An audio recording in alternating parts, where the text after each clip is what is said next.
Friends, crotons plants வாங்கிட்டு வந்திருக்கேன். இது வந்து நெகலில் வைக்கலாம், வீட்டுக்குள்ளேயும் வச்சுக்கலாம், வெளியும் வச்சுக்கலாம். அதுக்காக இவ்வளோ பிளான்ட்ஸ் வாங்கிட்டு வந்திருக்கேன். எதுக்குன்னு கேட்குறீங்களா? நம்ம ஆஃபீஸ் வந்து போடலான்னு பிளான் பண்ணப்போ இதெல்லாம் வைக்கணும்னு எனக்கு ஐடியா இருந்துச்சு. பட் ஆஃபீஸ் அப்புறம் நம்ம இப்போ வீட்லேயே வச்சுட்டோம். அது பரவாயில்ல, வீட்லேயே என் கூடயே இவங்க எல்லோரும் இருக்கணுங்கிறதுக்காக நான் வாங்கிட்டு வந்தேன். ஃப்ரெண்ட்ஸ், ஒரு விஷயத்தை நல்லா புரிஞ்சுக்கோங்க.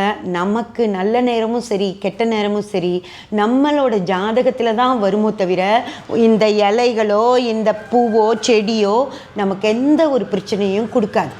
மணி பிளான்ட் வாங்கி வச்சா பணம் வராது, இந்த செடியை வாங்கி வச்சா பணம் வராது, இங்கே பாருங்கள் இது பாம்பு மாதிரி சுருண்டுக்கிட்டு இருக்கு, அதனால் இதுக்கு பணம் வராது, அப்படியெல்லாம் எதுவுமே கிடையாது.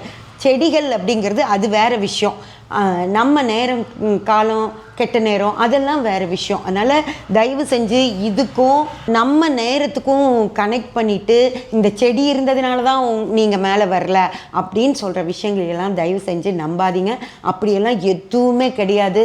எந்தவித கலரோ எந்தவித நம்பரோ எந்தவித செடியோ இல்லை வேறு ஏதாவது புறா கிளி எல்லாம் சொல்கிறாங்க, யானை குதிரை எல்லாமே, அதெல்லாம் எதுவுமே நமக்கு ஒர்க் அவுட் ஆகாது. நம்ம நேரம் நல்லா இருந்தால் நமக்கு எல்லாமே நல்லதாகவே நடக்கும். இது இருந்தாலும் நடக்கும், இது இல்லைனாலும் நடக்கும். அதனால் தயவு செஞ்சு இந்த செடிகள் மேலையெல்லாம் பழி போடுற வேலை இல்லாமல் ஜாதகத்தை ஒழுங்காக கணித்து சொல்கிற ஜோதிடர்கள் கிட்ட போய் உங்கள் நேரம் எப்படி இருக்குது அப்படின்னு பார்த்துக்கோங்க. சாத்தானுகிட்டெல்லாம் போனீங்கன்னா அப்புறம் இது மேலே தான் பழி போடுவாங்க. ஓகேயா?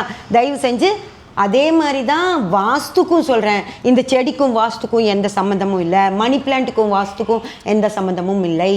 தயவு செஞ்சு அறியாமையில் இருக்காதீங்க, முழிச்சுக்கோங்க, அது நல்லது.